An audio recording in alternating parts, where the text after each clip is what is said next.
The termination packet sat perfectly centered on the polished walnut table, its edges aligned with mathematical precision, as if that made what was happening cleaner. Tyler Brooks stood at the head of the executive conference room, one hand resting casually against the back of his chair. Behind him, through the glass wall, downtown Denver shimmered in late afternoon light. The board of directors lined the far side of the room. He didn't call me here for a conversation. He called me here for a demonstration.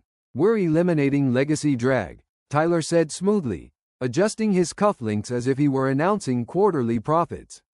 NorthBridge Freight Systems is pivoting toward a lean, cloud-native model. We can't afford to carry outdated infrastructure philosophies. His eyes met the chairman's briefly. Approval. That's what he wanted. He thought he was cutting dead weight. He didn't realize he had just disconnected the backbone that kept the company breathing. I checked the wall clock. 4:35 p.m. At 5:12 p.m., the authentication bridge would refresh its security tokens. I gave them 37 minutes. This is where the story truly begins. My name is Daniel Harper. I'm 51 years old. I spent 18 years building NorthBridge's digital infrastructure from the ground up. Before that, I spent 4 years in the Navy maintaining encrypted communication systems in the Persian Gulf. I don't believe in flashy. I believe in systems that don't fail.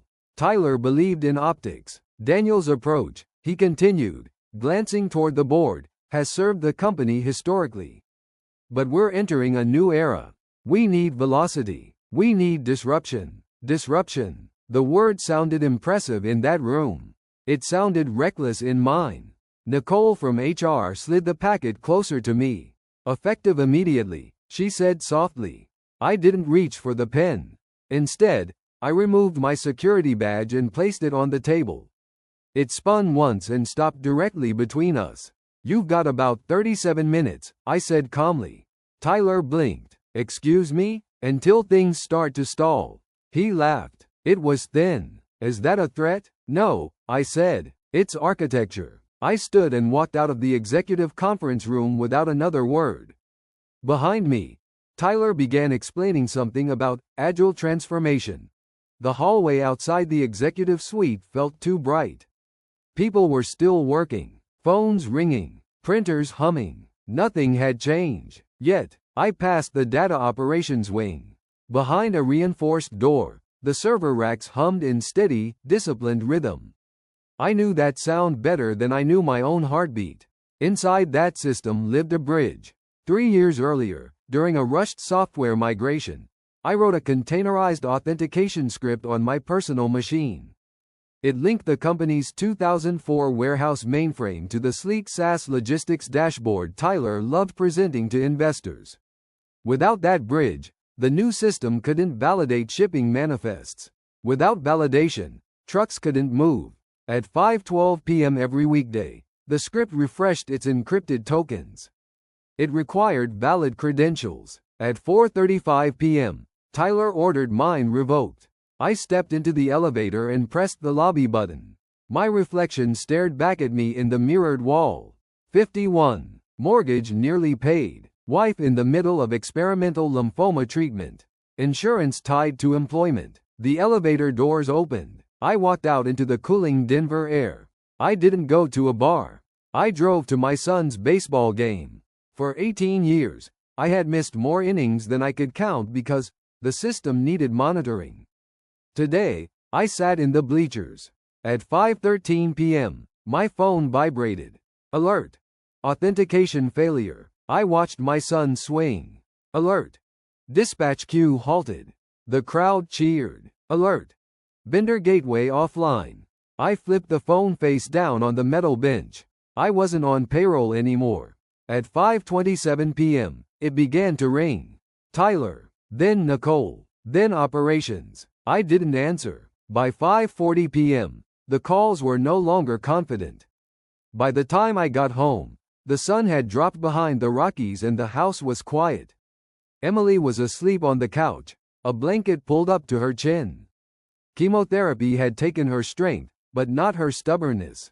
Her hair had begun to grow back in uneven silver patches. I stood there longer than I should have. Then my phone buzzed again. Not Tyler. My daughter. Dad, the hospital portal says mom's insurance is inactive. Pharmacy won't release the medication. The calm shifted, not into panic, into something colder. Tyler hadn't just removed my position. He triggered immediate termination processing. No end-of-month grace period. No transition buffer. Just gone. I walked into my study. The room smelled faintly of old paper and machine oil. Shelves lined with technical manuals. Backup drives stacked neatly along the wall. In the closet sat a small fireproof safe. I opened it and pulled out the thick binder labeled Employment Agreement 2009 Revision. I didn't need to search long. Page 22, Section 11, Emergency Continuity Tools, Employee-Owned Systems. Any automation scripts developed off-site, without proprietary source code, remain the intellectual property of the employee. License granted only during active employment. License terminates upon separation. I traced the line slowly with my finger. I wrote that clause after a former employer tried to seize a database utility I had built at home. NorthBridge's former CEO signed it personally. Tyler never read it. He never needed to, because everything had always worked. My phone vibrated again. 27 missed calls. I closed the binder. 7:04 a.m. The call came early. Tyler didn't bother with pleasantries. What did you do? I sat on the back porch with a cup of black coffee. The morning air was cold. I didn't do anything. The dispatch grid is paralyzed. Trucks are sitting idle. Vendors can't process shipments. We're bleeding close to $200,000 an hour.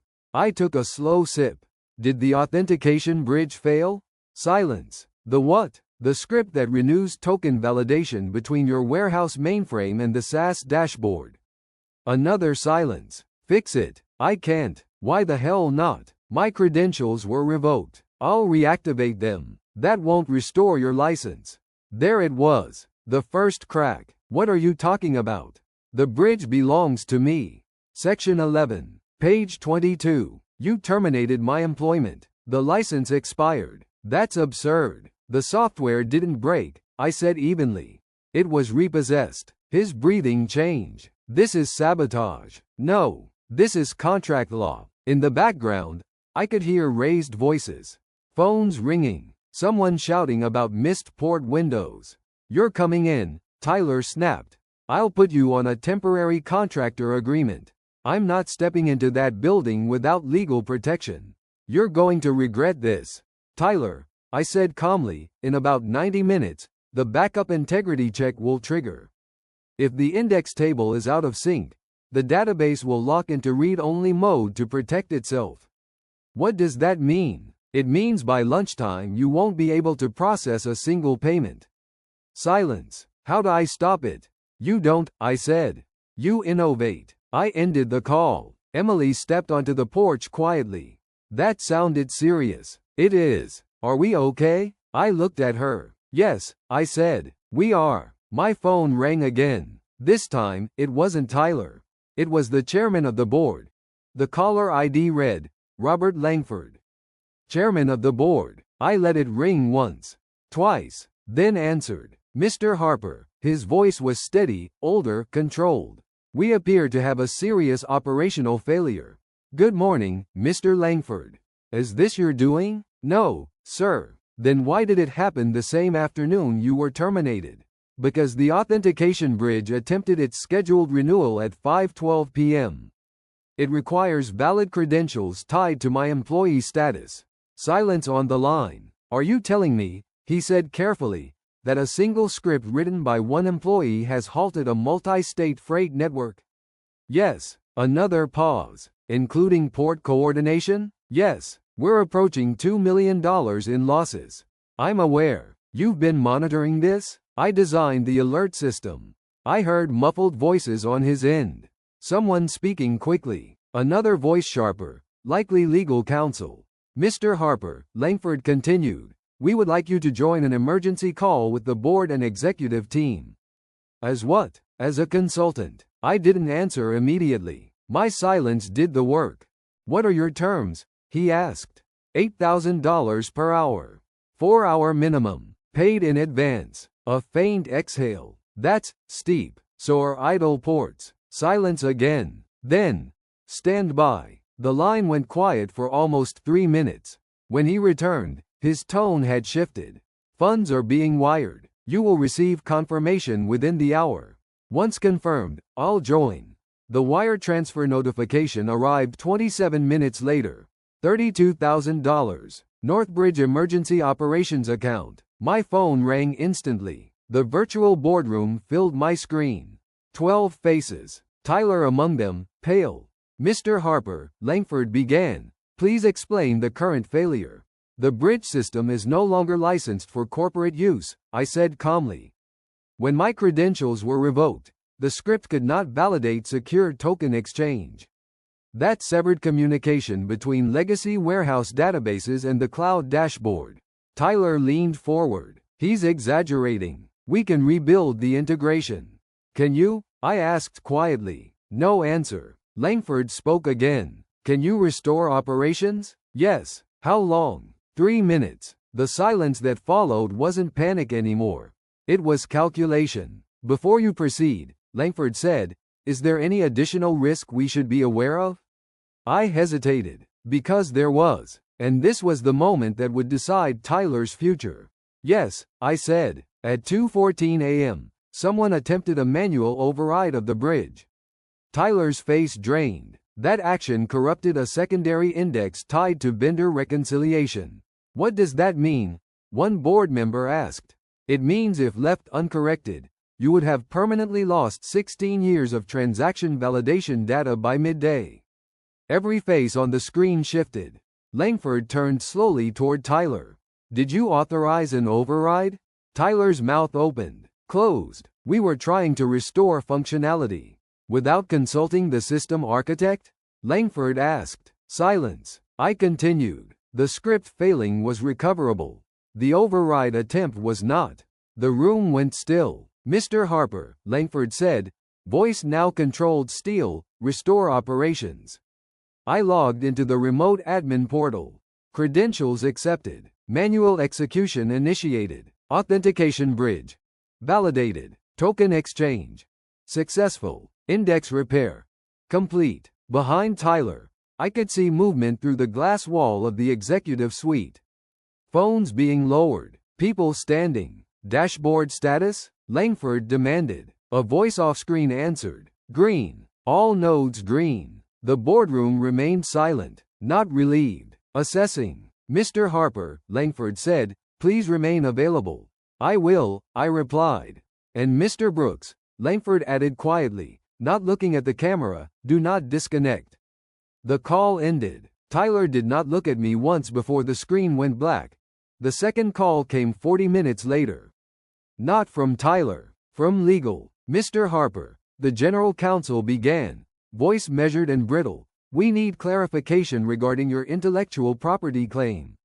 I've already provided it. You're asserting sole ownership of the authentication bridge. I'm not asserting, I said calmly. I'm referencing a signed contract. There was shuffling on the other end. Papers. Keyboards. We located Section 11, she said. However, it is unclear whether the bridge qualifies as an emergency continuity tool. It was written off-site, on my personal machine, using open-source libraries, without proprietary source code. And you can prove that? Yes. I opened a folder on my desktop. Time-stamped Git logs, personal laptop registry exports, external drive backups, archived email threads from 2019 where I informed leadership of the bridge's architecture. I forwarded the compressed archive. Silence. You maintained independent logs? She asked. 18 years in infrastructure teaches you to document everything. Another pause. Mr. Harper, the board is concerned about exposure. You should be. There was no arrogance in my tone. Only fact. At that moment my phone buzzed with a market alert. NorthBridge stock down 18%. Trending on financial feeds. A freight analytics firm had issued a temporary operational risk warning. The legal counsel spoke again. If we enter into a licensing agreement, what are your conditions? Quarterly payment. No ownership transfer. No modification rights without written consent. Continued attribution of system authorship. That is unusual. So is disabling a mission-critical engineer to impress investors. She did not argue. I'll relay this to the chairman. The line ended. 10 minutes later my email chimed. Subject: Internal Audit Report, Q2 Infrastructure Risk Assessment. Attached was a PDF I had never seen. It had been commissioned by Tyler. I opened it. Page 14. Core authentication bridge developed by Daniel Harper identified as single point of failure. No redundancy architecture present. Immediate mitigation recommended. The date was 3 weeks before my termination. They knew. Tyler knew. He fired me anyway. My phone rang again. This time it was Langford directly. You were aware of this audit? No. You were identified as a mission-critical dependency. I wasn't included in the review. Long pause. We are initiating executive action. I assumed you would. Mr. Harper, he continued carefully, would you consider returning as Chief Infrastructure Officer? No. Silence. Why not? Because redundancy should have existed before yesterday. Another pause. Then licensing. Yes. $210,000 per quarter. Agreed. And you will provide limited oversight? Remote only. There was a faint exhale. You understand this will end Mr. Brooks's tenure. That was his decision, I replied. The call ended. I sat back in my chair. Outside the window, Denver traffic moved as if nothing had happened. Emily stepped into the room quietly. It's over? For them, I said. And for us? We're just getting started. Across town, security was escorting Tyler out of the same glass conference room where he had removed me. He had wanted to impress the board. Instead, he educated them. And it cost him $2 million. By sunset, the news had shifted tone. Operational failure resolved. Executive transition underway. Markets stabilized slightly, but not fully. Damage leaves shadows. I didn't watch the coverage. I was at the kitchen table with Emily, reviewing insurance reinstatement confirmation emails. Coverage restored. Effective immediately. Retroactive adjustment applied. They moved fast when money was on fire. My phone buzzed again. Nicole. Daniel. Tyler's badge was deactivated 30 minutes ago. I pictured the executive hallway. The glass walls. The polished table. Was it quiet? I asked. Yes. That's usually how it ends. There was hesitation on her end. Some of the board members didn't realize how dependent the system was on you. I told them, I said. They thought you were exaggerating. I never exaggerate infrastructure. She gave a small, nervous laugh. Are you really not coming back? No, but they offered you CIO. I don't rebuild foundations for people who try to demolish them for applause. Silence. Good luck, Daniel. You too, Nicole. The line ended. Later that evening, I opened my laptop and drafted the licensing agreement addendum. Precise language. No ambiguity. No emotional clauses. NorthBridge Freight Systems will remit $210,000 quarterly in exchange for continued licensed use of the Harper Authentication Bridge. Intellectual property remains solely with the author. Modification without written authorization voids license. Simple. Controlled. Durable. The next morning, the signed agreement arrived. Wire transfer confirmation followed. $210,000. Quarter 1. I forwarded the confirmation to my attorney. Then I closed the laptop. 3 months later, I accepted an offer from Meridian Logistics in Seattle. Senior Vice President of Infrastructure Stability. They didn't ask me to disrupt. They asked me to protect. Double salary. Equity package. Full medical coverage independent of performance optics. Emily's scans came back clear at her 6-month review. Remission. That word felt heavier than any contract. One afternoon, months later, I received an unexpected email from a junior engineer still at NorthBridge. Sir, the bridge hasn't failed once. I smiled. It won't, I replied. As long as no one tries to improve it without understanding it. I closed the message. Sometimes people think legacy means old. It doesn't. Legacy means load-bearing. Tyler wanted applause from a boardroom. He got a lesson instead. I stayed silent. He lost $2 million. And the system I built kept running. Because real infrastructure doesn't care about ambition. It only cares about integrity. That's the difference between disruption and responsibility. One makes noise. The other keeps the lights on.